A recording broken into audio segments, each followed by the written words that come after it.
Good afternoon, everyone. Welcome to Continuing the Quest. For those of you I haven't had the opportunity to meet, my name is Melissa Clark-Beckett, and I'm the Director of Alumni Relations at Columbus Academy. And we are thrilled that you are joining us this afternoon for our program. Before I turn over the microphone to John Wuorinen, our moderator, I just wanted to have a few housekeeping items to share with the group. So throughout the presentation, we'd love for you to ask questions of our panelists. And to do so, just hop in the chat and you'll be able to send me a message as the host. So that way we can make sure that your question is answered and that we also have good flow for our conversation. We are really committed to ending this program at 1 for those of you who only have carved out an hour in your day to be a part of our event. But our panelists have shared that they have a little bit of flexibility.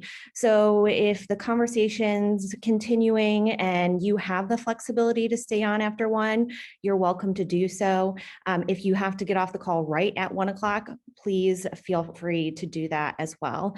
And just in general, this is a casual conversation. So if something comes up and you can no longer be a part of the program, don't feel bad about turning your camera off or just needing to leave. We will be recording this program and it will be available in our alumni career advice library in the coming weeks. So thank you again for being a part of Continuing the Quest. And I'm going to turn it over to our moderator, John Wuorinen. Good afternoon, everyone. Thank you very much, Melissa. Thanks everyone for being here. We are excited to have this program coming to you from Columbus Academy and indeed from all over. We've got folks from Columbus and New York and California. So I'm John Wuorinen. I'm the Director of Admissions and Financial Aid here at Columbus Academy. I see lots and lots of names from kind of blasts from the past. So it's good to have everyone here. Feels like old home week. And just a little career forum sort of experience here, networking and enjoying some of you probably are eating and others of you may be having your morning cup of coffee if you're on the West Coast, eating lunch. So, well, what I'd like to do is have each of our panelists introduce themselves, mention obviously their names, when they graduated from Columbus Academy, how long they were here, and we'll just start off that way and move through it. So Sheila, you want to start us? Sure. Hi, everyone. My name is Sheila Trautner. I graduated in 1998 from Columbus Academy. I started in 92, 93. It was the second year females were admitted to the school. So it was definitely a great experience throughout my time at Academy. And I own Taste Hospitality Group and am involved in the hospitality industry. So excited to, I also have 2 sons that go to Academy right now. So 5th grade and 2nd grade. So I'm a parent as well. Darron, you want to introduce yourself? Sure. Thanks, John, for agreeing to moderate this. Darron Berquist, class of 2000. I started Academy my junior year, so I only did 2 years at Academy. And I also have to say, I know there are probably other people on this Zoom that I recognize, but I see Meredith Levine in my bottom right corner, and I wanted to say hello, Meredith. I haven't seen you in forever. I'm a lawyer. I live in New York. I am what most people refer to as a trial lawyer, representing typically plaintiffs in all types of litigation, everything currently from representing the state of Texas against Google to representing people who were exposed to asbestos. So that's a little snapshot of me. Marcus. All right. My name is Mark Ruberg. I graduated in, sometimes I have to, it's so long ago, sometimes I forget, I graduated in 1991. I was a lifer. I was there a long time. And yeah, I'm a producer at Fox Sports. Work on pretty much all the biggest events that we have at Fox, from Super Bowl, World Series, Daytona 500, World Cup. Yeah, been there since 2012. Terrific.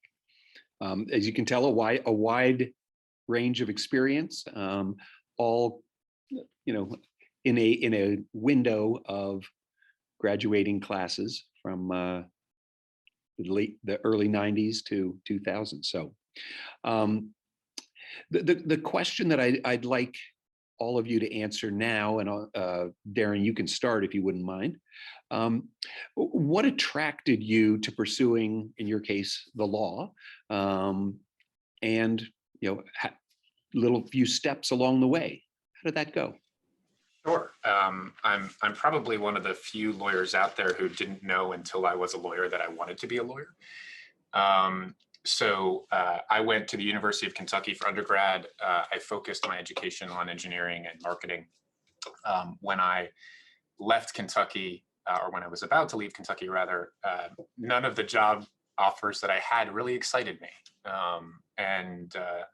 So I said, what the heck, let me just go to law school and see what happens. So that's what I did. Went immediately to law school.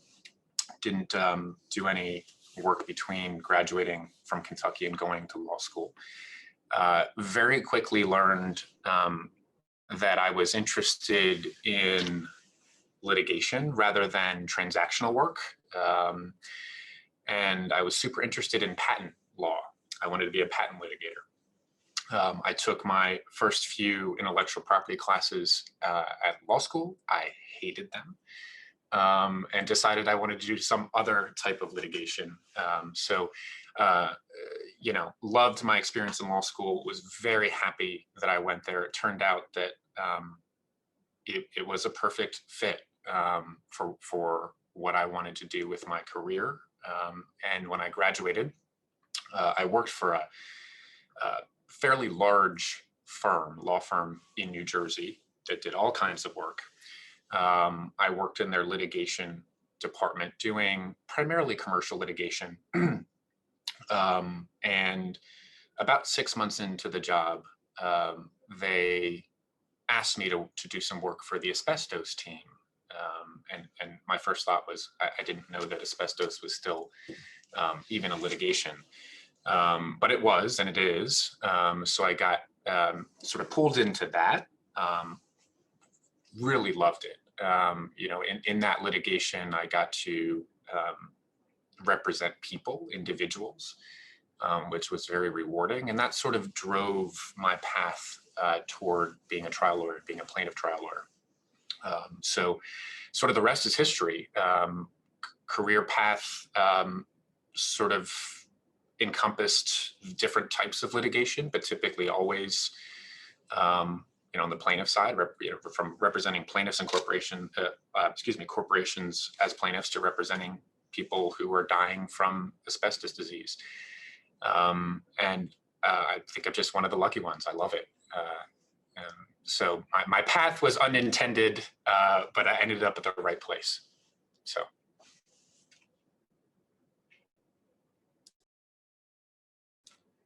John, I think you're muted. Sheila, how about you? Let me unmute myself. So my path was, and I'm sorry, I think there's construction going on below where I am right now, so you might hear some noise in the background, so I apologize. Of course, I try to find a quiet place and I can't.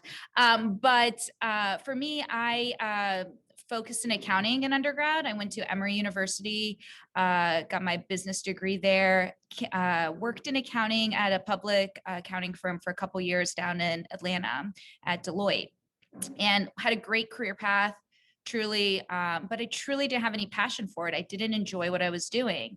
And I wanted to get closer to my family. So I came back to Columbus, somewhat lost. I really didn't know what I wanted to do and thought, hey, maybe I'll go to law school, or let me go get my MBA. So I ended up doing what we all do, taking the LSAT, taking the GMAT, and I ended up going to law school for about 6 months and realized, unlike Darron, that I hated it. So it was definitely not for me.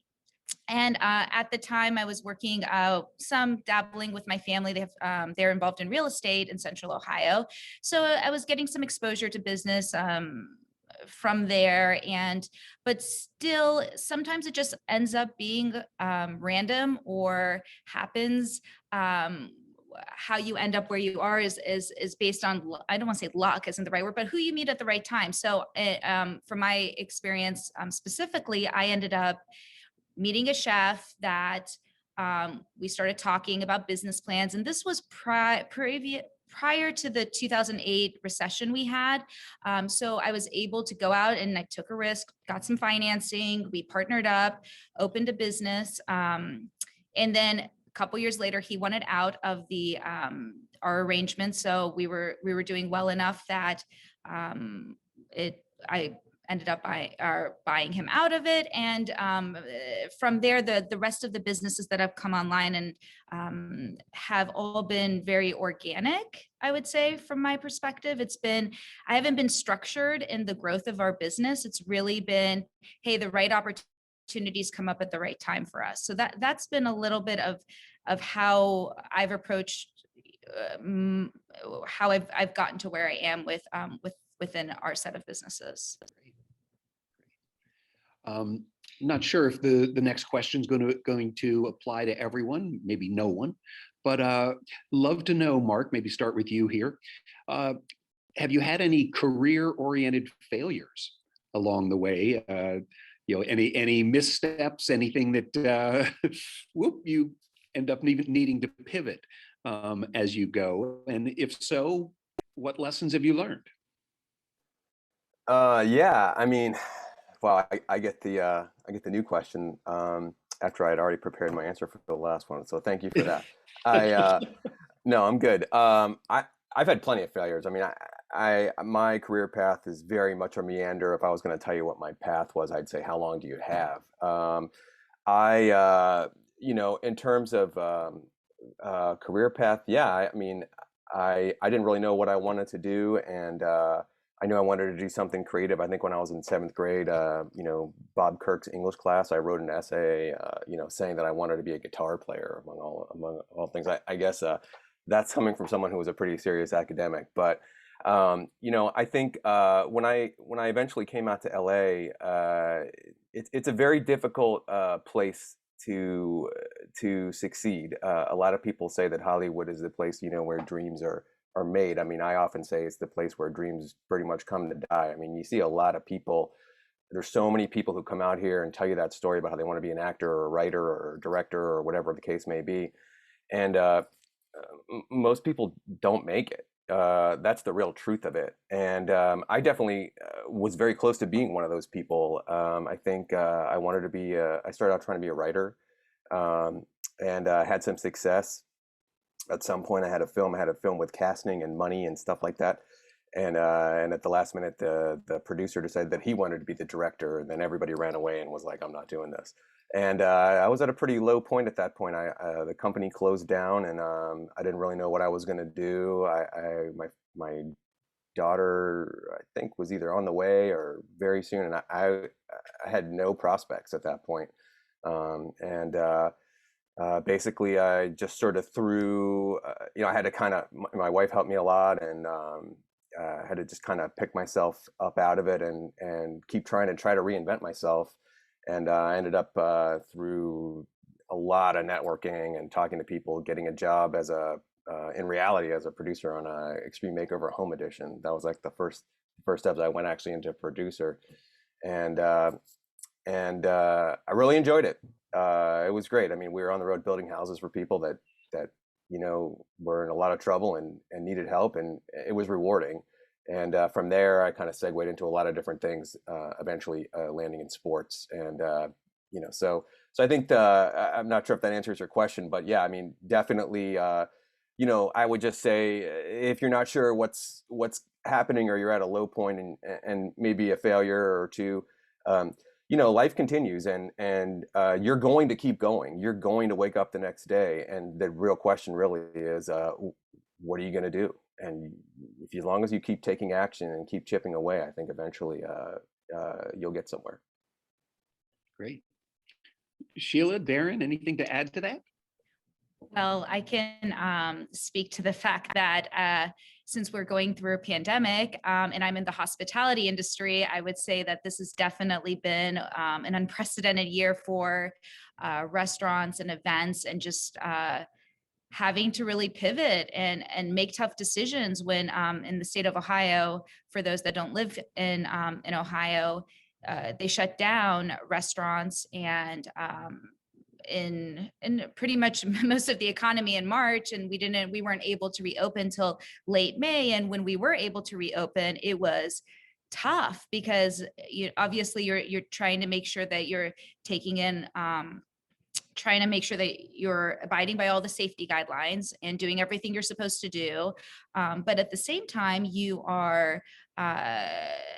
I had to lay off. I had to furlough people for a few months because it was probably one of the toughest things I've ever done. So when you talk about career-oriented failure, I wouldn't say it's necessarily a failure, but sometimes certain things happen that are outside of your control. And all you can do is, and as Mark said, just keep chipping away at it. And eventually, there'll be better times ahead. Just try to keep it positive. So for me, that was definitely one of the most difficult experiences in my career. We're still going through it, although I do feel like we're starting to turn the corner and more people are comfortable dining out.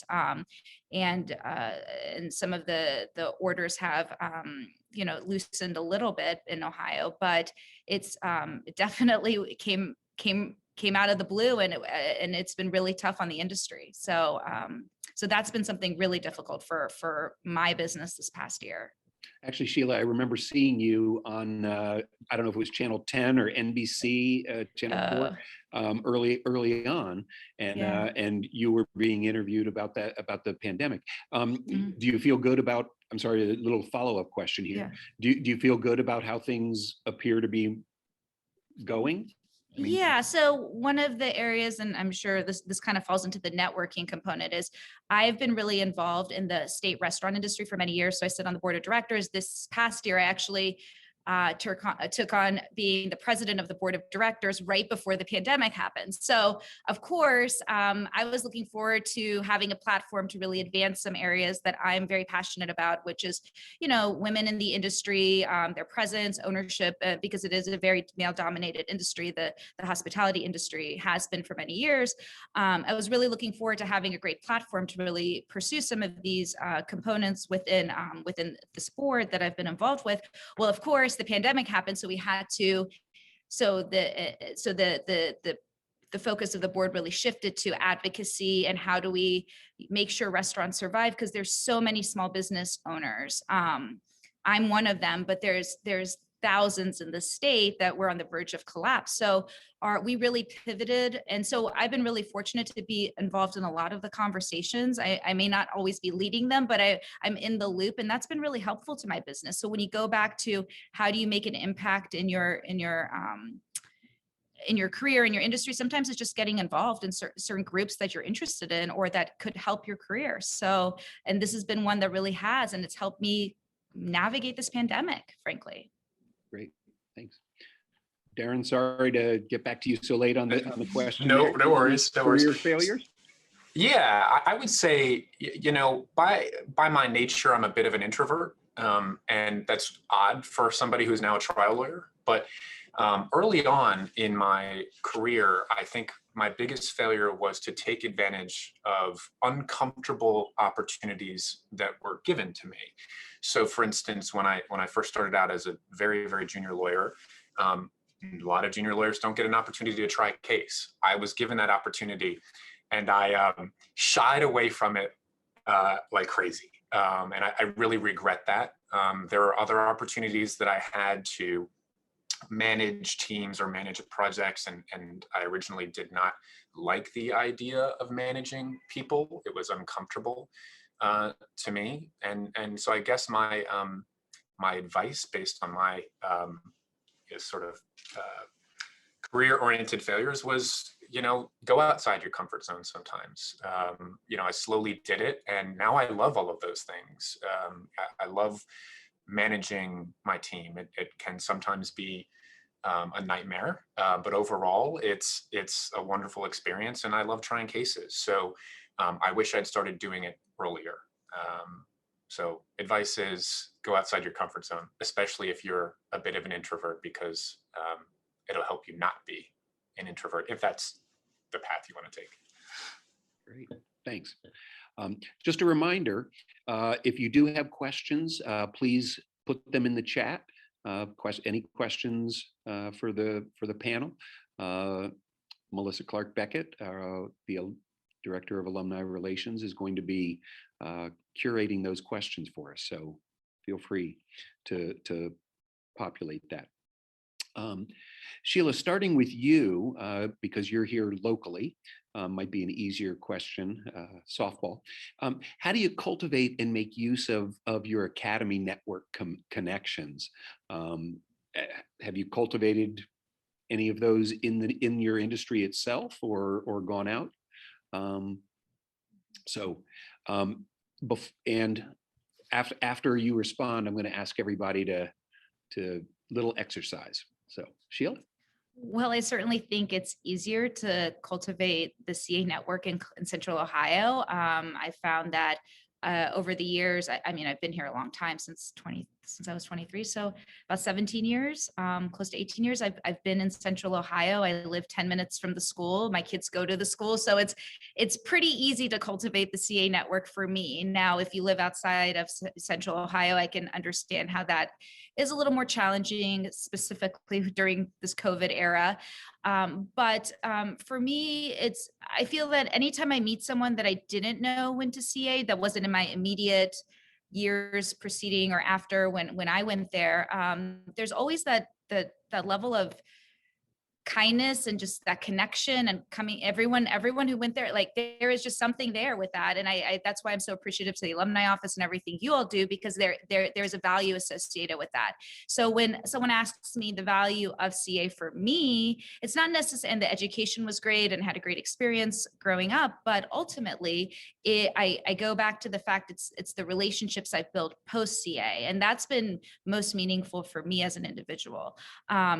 So that's kind of my perspective on it. Now, it was funny because I'm on a group text with some friends, and I reached out to them and said, hey, what do you think about this question? And one of them actually, one of my friends texted me back, who went to all these people went to CA, and she said, hey, I reached out to a recruiter who only took my meeting because I went to Academy, because they went to Academy through LinkedIn. So there is a value associated with that, especially when you're looking at career opportunities or advancement. I know that going to Academy and having a connection to Academy can only help you. Great, thanks. Mark, any comments? Darron, any comments about that? You guys are farther afield. Sure, I can go first, Mark, if you want me to.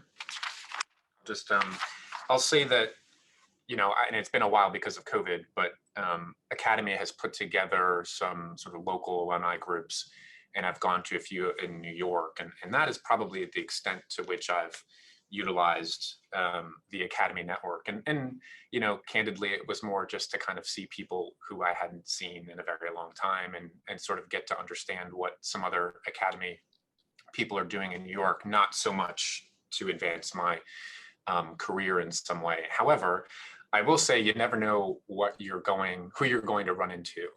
And in fact, 2 or 3 years ago, maybe, I ran into a Academy grad who, unbeknownst to me, was clerking for a judge that I was often in front of. And so I spent a fair amount of time befriending him, and I don't know whether that helped me over time, but it certainly didn't hurt.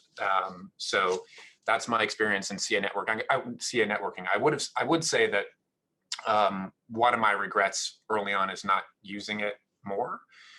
But the sort of local alumni events have been wonderful. They've been awesome. So.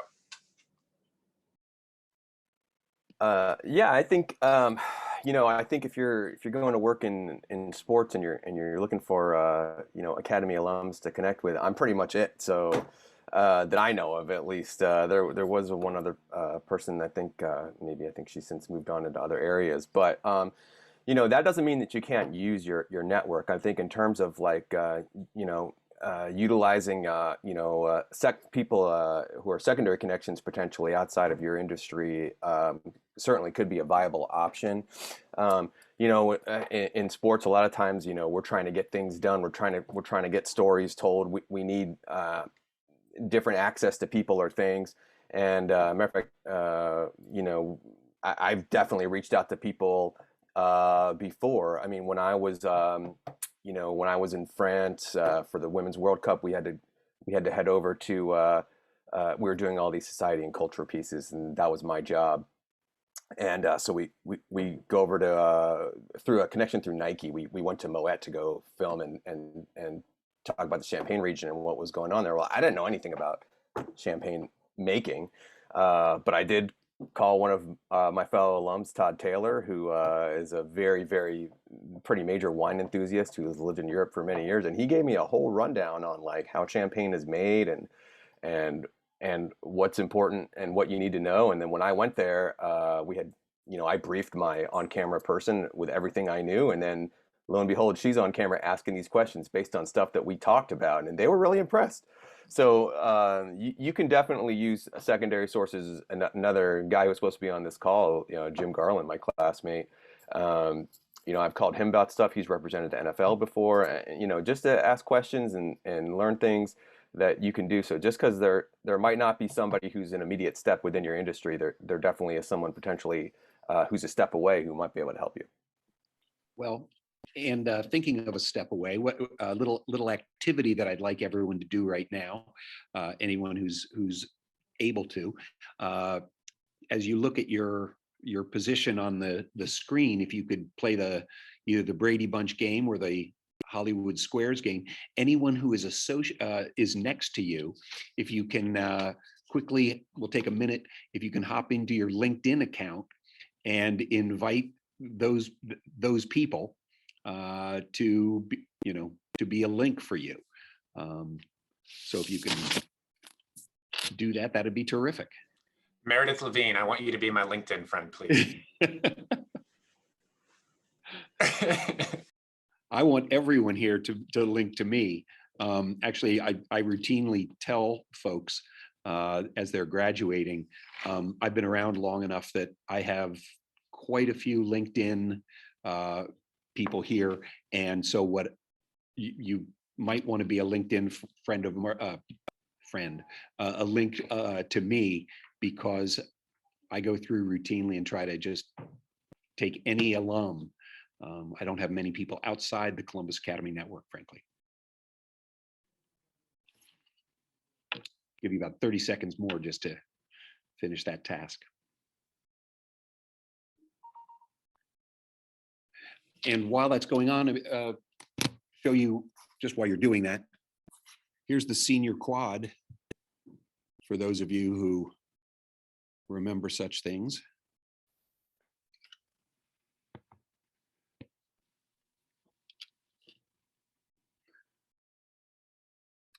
Also, just for those of you who are not in Columbus, I can explain as you're finishing that up that we're back to 100% of students on campus.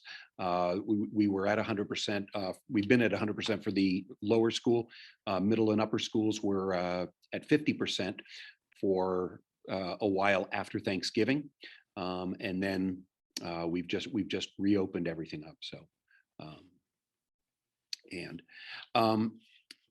had one question for everybody that'll be a little entertaining, and Darron, we can start with you. What was your junior speech on, and by any chance did it have any relation to what you ended up doing with your career? My speech was about swimming. I was a swimmer at academy and then in college, and I kind of circle back to, I guess, being sort of an introvert. And my speech was a little bit about how I didn't relish the attention that being a decent swimmer brought. And my speech, if I remember correctly, it was so long ago now, at least part of it was about disqualification that I had from a false start in a meet. And I wasn't sad about that. I wasn't mad about the disqualification. What made me so horrified was that there were so many people watching. And so I guess in a way that ties into, being initially an introvert and now kind of looking back at that in retrospect. And I probably would have handled that differently, and I would have, the crowd was booing the referees, I recall, and I just wanted to go hide. And now I probably would have stood up and asked the crowd to continue to boo the referees. So that's the closest way I can tie those two things in.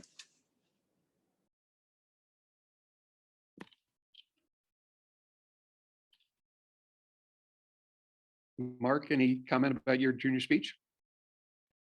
Yeah, my first comment will be, this is probably the first time I've thought about my junior speech in, whatever that is, 25 years. But, ironically, my junior speech the question was, should athletes be role models? And I did not even think about how that potentially tied into my potential career. I do remember that the illustrious and wonderful teacher, Mr. Kevin Michael, may he rest in peace, did tell me that my argument was ludicrous, but that the performance was quite good. So that's what and perhaps that's what I can carry on to this day, is that maybe that argument in general, I think I said that they should be.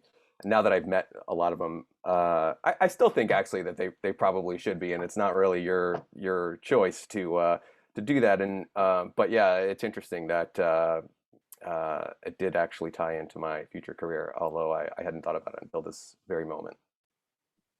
Fun. Sheila? So my junior speech was about perceptions and stereotypes of Middle Eastern women, just because of my background. My parents are Iranian, so it definitely was a part of my, my culture growing up. And so it has absolutely nothing to do with my career, just with a little bit of my identity. But yeah, I really haven't thought too much about my junior speech. Like Darron, I'm a little bit of an introvert, so getting up on that stage, thought I was going to die that day. So it was absolutely one of the most terrifying things I had ever been through. But it, over time, just like as we all, get older and get more comfortable in our own skin, I've learned that, public speaking, and it's a necessity with the industry I'm in. And especially with some of the roles I've taken on recently, I've had to become more comfortable talking to others and talking on camera. But is that the most comfortable for me? Absolutely not. Thank you. Got another question. This is from someone named Eric Hunker. Yeah. My son, a CA lifer who graduated last year, is a sports and adventure media major at West Virginia University and is filming for the athletic department as a paid intern. So in addition to connecting with you at some point, Mark, what should he be doing in his college years to position himself well for a future career filming sporting events and such? Oh, that's a great question, and that's an easy question because he's already doing it. Like a lot of things, I think in a lot of careers, especially in this one, like you can't really be taught how to do this stuff. You can read all the books, you can have instruction, you can have advice, but you really need to get out there and do it. And the fact that he's already filming, for a major university and filming events, that stuff is not easy. A very good friend of mine who I went to Russia with for 6 weeks and filmed, was a DP director of photography named Dom Zangi, and he does a lot of interviews and stuff like that. But his bread and butter gig is filming for NFL Films, and everybody has seen that stereotypical shot of like the ball spinning through the air and goes 40 out of the quarterback's hand and it goes 40 yards, and then the receiver just catches it and pulls it in. I don't know if anybody realizes how hard it is to get that shot. That is not easy. You have to know where to stand. You have to be able to rack your focus, follow the ball, and you're doing it all in slow motion. And if you mess it up, like, you don't get another chance. So the fact that, he's doing that right now, that's amazing. And the next step would be to, build a reel and work on those kind of things, and then reach out to people who are actually doing it professionally, someone like Dom, or there's people out of Chicago that I know, or people that are really good. And then you can AC for them. You can be an assistant camera person, and you just need to watch and pay attention to what they're doing, and just get out there and do it. I mean, the other example I would give is when I took a associate producer with me to basically help manage my life, because I was too busy dealing with the creative when I was, running around, in Russia for 6 weeks during the World Cup. And her name was Jen Bulio, and she really wanted to shoot. And Dom didn't have an assistant camera, so I said, "Hey, Jen, when you're not working for me doing stuff, just be Dom's AC." Well, she did that, and she got to film some stuff. And then eventually she wanted to be a director of photography, and she got a job as a videographer, camera person for the U.S. women's national team. And she does that now. So if you get out there and do it, and you could start building your resume up, and then just keep asking for chances to do stuff, that's the way to do it. Because this is definitely like a learn by doing, career, which I'm sure a lot of them are. Terrific. I understand there's a question from someone named Alec Wuorinen. Alec, would you like to unmute yourself and ask Sheila your question? Sure. Hi, everyone. I'm John's middle son. So Sheila, I'm curious, why did you choose to send your kids to Academy? Well, for a multitude of reasons, but first and foremost, I felt that the education they would receive would be, unsurpassed. I felt very connected still with the Columbus Academy community. So I was on the alumni board prior. Well, I think I had maybe my oldest son at the time.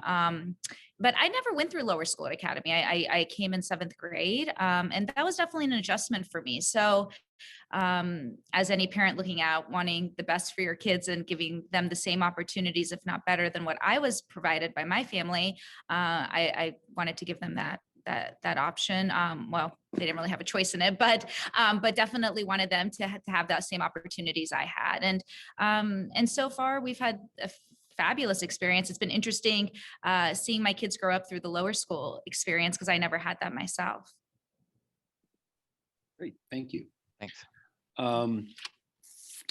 Mark, again, feel free to put the questions in the chat, folks. Mark, I'll let you start with this one. Have you thought about networking and continuing how to grow that network during COVID? COVID is an interesting time for networking. Can you talk a little bit about that, please? Yeah, I mean, I think,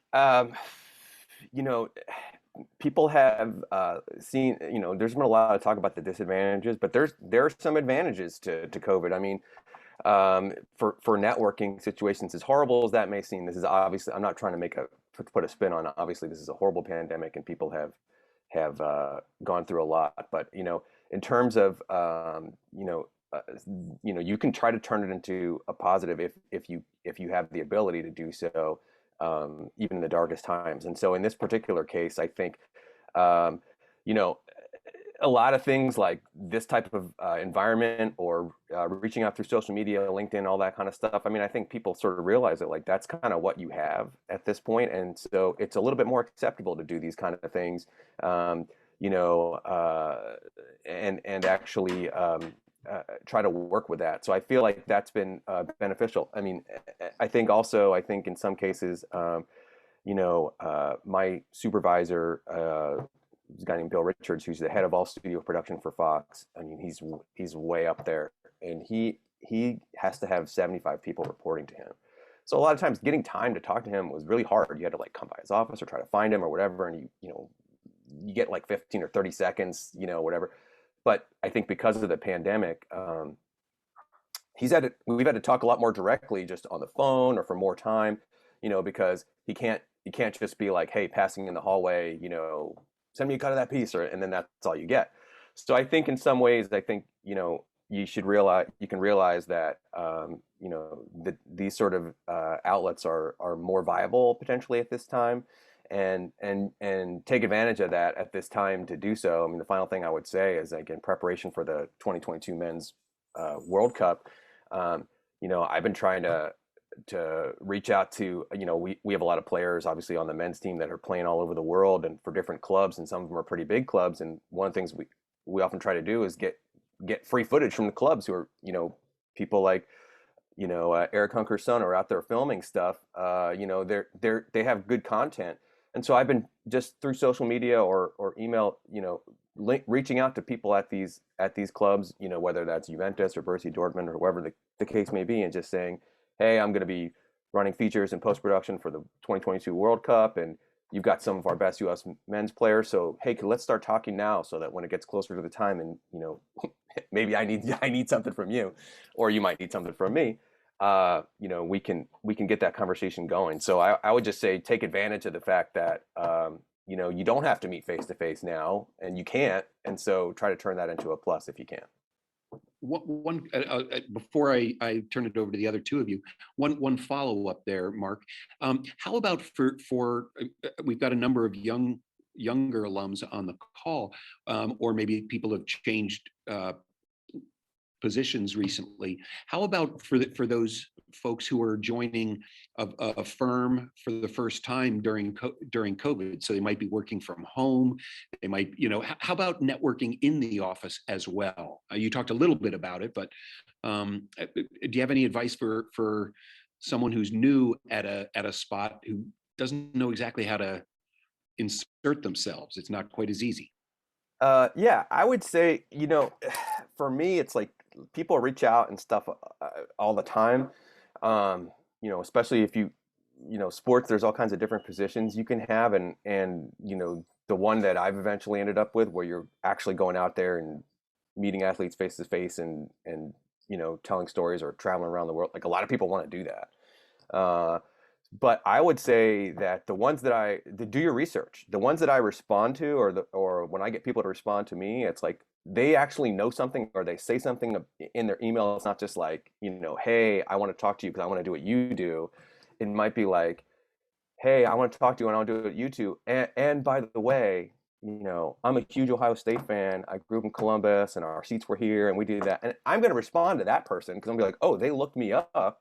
They somehow figured out that I went to or they noticed that in my profile picture, like underneath the cross strap of my camera bag that I'm holding, like, is an Ohio State logo. Like, one of my bosses actually just mentioned that to me like 3 weeks ago. She's like, I didn't even know that you were an Ohio State fan because I didn't see that logo there until I saw that in your picture. So I was just saying, if you do some research and you can show that, and we do this with athletes too. It's like when I go to meet an athlete, if I ask questions that show that I actually took the time to pay attention and dig up stuff, a lot of times then they're like, oh wow, this guy's for real. Like, he's not just here plugging a hole. He's actually trying to did his work. So I would just say that if you're new in your situation, and you want to reach out to somebody, don't just reach out cold. See what you can find out. Like, everybody's got Twitter, Instagram, Facebook. There's stuff all over the place. If you can find something out about that person and just hit that thing up. I mean, if you email me and you say, hey, I want to do what you do, and by the way, I have a Vizsla too, because that's our dog. Like, I would be like, dude, Vizsla owner, come on, how can I help you? Like, you put up with a crazy dog like I do, So that's what I would say. I think that's sort of the way to do it. It's much better than just going in cold, and it doesn't take that much time. I have heard that Vizslas are pretty high energy, yeah, he's going to cause a disturbance here at some point soon. I'm just warning everybody. So we'll see. Ziggy will make an appearance. Darron, you want to go next, or? Sure. And I kind of want to piggyback on what Mark said. When we're sort of still in the era of COVID, I have been a part of or participated in quite a few virtual conferences, bar association events, things like that. And I will say that I think more frequently than in-person events, I say kids because they're usually younger, starting their career, reach out without much context. And so I don't know whether that is because it's a virtual event and it's, perhaps a little bit awkward or what, but I agree with Mark that even in the virtual world that we live in, make a personal connection. You know, we are, it might be more difficult, or you have this anonymity, I guess, perhaps on some of the virtual platforms to a certain extent. And so just be mindful that the way you approach trying to make connections should be the same as it would be in person, which is you want to make a personal connection, not just, hey, I want to do what you do. So I would say that. And I think from my experience, there have been, the folks that do sort of initiate the contact with, hey, I want to do what you do. My response is quite different than somebody who makes a more personal connection. You know, I know you're from Columbus or whatever it may be. So just, I would suggest be mindful that you want to, the interpersonal connections still need to be there, even in the virtual world. And then your question about starting as an employee without meeting anyone that you work with in person, because we have a few of those, and I manage some staff who for the past 8 months who I've never met, and that is a challenge. The sort of advice I would have there is the contacts should not be any less frequent than they would be if you were in the office. So if you were working, if you would be working next door in the next cubicle or down the hall from somebody who's your superior or even a colleague, and you would normally, if you walk by, say hi, how you doing? It shouldn't be any different just because we're in the Zoom world.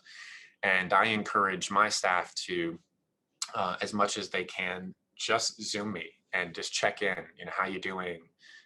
What's going on this weekend? You know, even if it's not related to work, because I think that's, you don't want to be forgotten if you are just sort of sitting back doing your work and not making those interpersonal connections as a junior or new employee.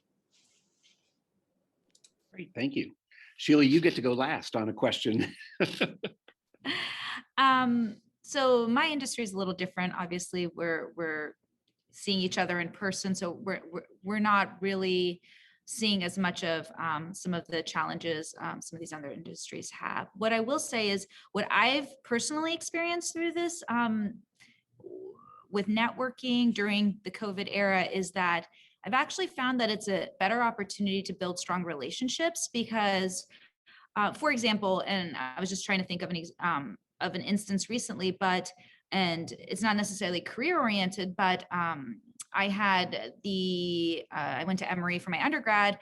I haven't really been involved since graduating. I don't live in Atlanta, so it's a little more difficult, like, you know, others that don't necessarily live in Columbus, to be as connected. So I had the Midwest development director reach out to me and just, you know, check in. And we had a 30-minute longer conversation about not only what's going on at the school, but also how maybe I can get more involved in the future. So that was a great contact, great networking, connected me back to my alma mater. Would that have happened had we not had COVID going on? I'm not sure it would have, because they probably would have had some happy hour get together somewhere on the other side of Columbus. Probably wouldn't have been able to go because I have 3 kids at home and busy with their lives. So sometimes these challenges create opportunities, and I found that at least in this circumstance, it did for me. So I don't have as much experience as Darron and Mark on some of the subordinates or how you get yourself out there or be noticed. But I will say there are opportunities to create meaningful relationships. It's just a matter of the effort you put in and how you navigate, getting yourself out there. Great, fantastic. Blake Andrews, I think he was the class of 2013, has a question. Blake, would you like to unmute yourself and ask our panelists? Yeah, hi. 2013 is right. So my question is just kind of for fun, who was your favorite teacher? But then on a more serious note, like how did they impact you in your either personal or professional life, over the years? Sorry, Sheila, you went last time. Let's have you go first this time. Right. Wait, is John Wuorinen a mandatory Yeah, I was going to answer? say, is it John Wuorinen? And believe me, I'm listening here. John was my calculus teacher. So, okay. Other than John, I will say, I think Mr. Tong was my most impactful teacher, even though he's not at the school anymore. Right? He's no longer at the school. He moved away years ago. But I remember going to Japan with him and another student. The first year they offered the spring break trip. And that was just a cultural shock for me. And I just felt like I learned so much. We saw so much history there when I went. So I just go back. And then I do remember when I was applying to college and when I talk about impactful, and this is why I really believe our academy teachers really really look out for us, is I remember I had an opportunity to apply early decision last minute at Emory, and I was not prepared. And I was sitting up all night writing my essays and back then. And then I went to him and Mr. Williams, our college counselor. Then I said, I need a recommendation letter. I need it by the end of the day. It has to be postmarked today. And they did it for me. They put together the recommendation letter. That morning I asked them, by the end of the day, it was in the mail. And that just tells you that he really, truly cared. So that was kind of, when I look back, that was one of the most impactful experiences at Academy. And I would say that had I not had teachers who cared that much, I would not be where I am. Thanks. Yeah. Darron, how much do you appreciate me? The most, John, the most. I'll be brief, and because I think the easiest way to put it is to say Christy Benning. When I came to Academy, I came from public school, Buckeye Valley, if any of you are familiar with Delaware County. And I got to say that class just opened my eyes to what a real education is. And if anybody has a connection with Buckeye Valley, no offense, but it's a different world. And it's teachers like Christy who, it was just a different experience. They truly were passionate about the students, made me, and I say this all the time, that when I went off to college, I felt so prepared that I felt like Academy was more work and more difficult than most of my undergraduate courses. But anyway, that's the best way I can answer it. Great, thanks. Finally, Mark. Well, I didn't actually have you as a teacher, so although we did overlap in time, of course, so that gets me off the hook, I guess. I had a lot of great teachers, at Academy, from my Mrs. Corrigan when I was in lower school to Dick Price in science middle school. I was always a big history and English guy. Jerry Izzo was big for me, but I would probably say the most influential was, which a lot of people probably in my era, might say, was Casey Moore in English. A couple things from a practical standpoint. Writing is still something we do a ton of. I mean, as a producer, you pretty much do write all the content, voiceovers, and all kind of stuff like that ends up in your pieces on television. And so I definitely learned a lot in that area. But yeah, I think even more than that, just sort of just a curiosity and a sort of which is something that I always had, but he definitely helped foster, and just a joy and love of the content and the material, and realizing that, like, that's what you want to find in your work as well. I mean, anytime I've done something that was very successful in my work, or that ended up on television or something like that, it always happened because I felt something very powerful about what it was about. And if you can follow that and put that and go with that, that's where things become successful. And that's where, it's a cliche that people, you see on these shows and stuff, where people say you need to put yourself or follow your own voice or whatever. But that's really what that means. That's, if you feel something about your subject matter or whatever it is you're taking on, whether it's Darron taking on a case, or Sheila developing something on the hospitality side, if you feel that, that's going to come through to other people, and they are going to subconsciously connect with that, and it's going to make whatever you're doing more successful. Great, thanks. All right, coming up on the top of the hour here. So the last question, and Darron, we'll start with you. Looking back, what advice would you give to your younger self as you were first starting your career? Two things. One, and these are sort of related, but take chances. Go outside your comfort zone. Say yes to opportunities, including opportunities to network. I declined a lot of those opportunities for whatever reason, but I think it's important, particularly early in your career, to figure out what you like and what you don't like. And frankly, I don't think I knew until I was 10 years in that this is what I really, really enjoyed, and I have no regrets about the career path that I took. Secondly, maybe Sheila can second this from her law school experience. Don't let your career or educational pursuits affect your personal relationships, be they your family, your significant others. Those are important too. And I know it's tough to keep that balance, but anyway, those two things. Great, thank you.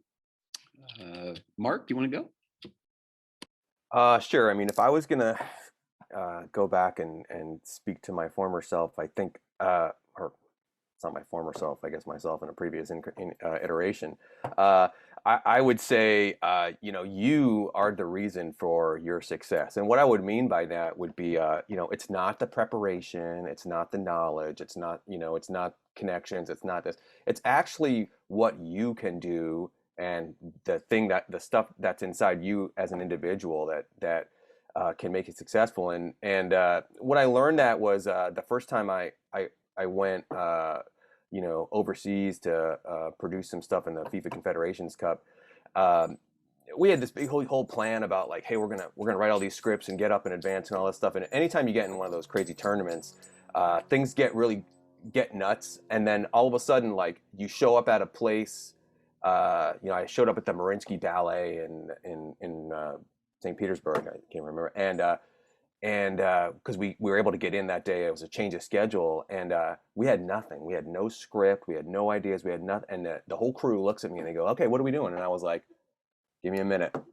And then I sat down with Sergey, my on-camera guy, and he's like, "I'm gonna go talk to this director. I'm gonna talk to this guy." And then we sat there and we figured it out, and then we ended up shooting a bunch of stuff, and we put it all together, and then we get into post, we cut the piece, and it goes back, and everyone's like, "Wow, that was amazing. That was the best one you guys had ever done." And it just goes to show that what we were actually doing was we were just relying on what we had. There was no preparation. We didn't know what we were doing. We didn't know a ton about, the event or what was around. We were able to rely on our own skill set, what you have. It's kind of like, that's why I say, like, sports production can kind of be like playing sports. Now you're out on the field. The buzzer goes and you're playing and you react to what's happening based on what you know. And you just have to have that belief and that faith in yourself that what you do is going to work out because you're good, and you wouldn't be here if you weren't. Terrific. Sheila, you get to finish us up. So there's multiple things I would say if I was speaking to my younger self, but a couple items. One is take risks, take chances, just like Darron said. Be kind to yourself, because it does take time to figure it out sometimes. And there's a 40s, almost 41. I still don't know what I'm doing half the time, I feel like, but being kind to yourself, giving yourself some grace.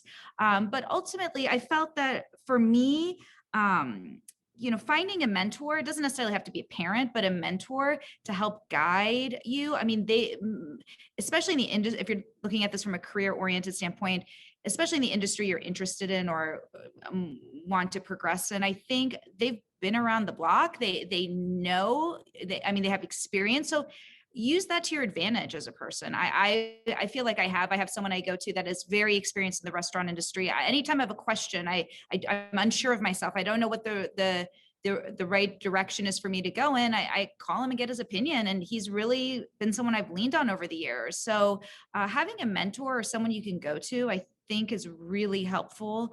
And I wish I would have started thinking about that when I was younger. Great. Well, Sheila, thank you for finishing us up.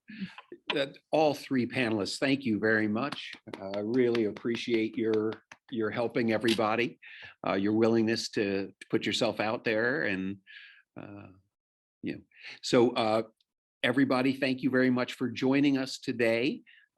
We are very excited to continue the relationship. As you know, Columbus Academy is built on the relationship piece. So it is great to have everybody here. If keep your eye out, I'm sure we're going to do these sorts of things again. They probably are going to kick me off, but these panelists are terrific and should come back. Appreciate all of your time today. Enjoy your day. And when you're back in town, if any of you are, come and visit.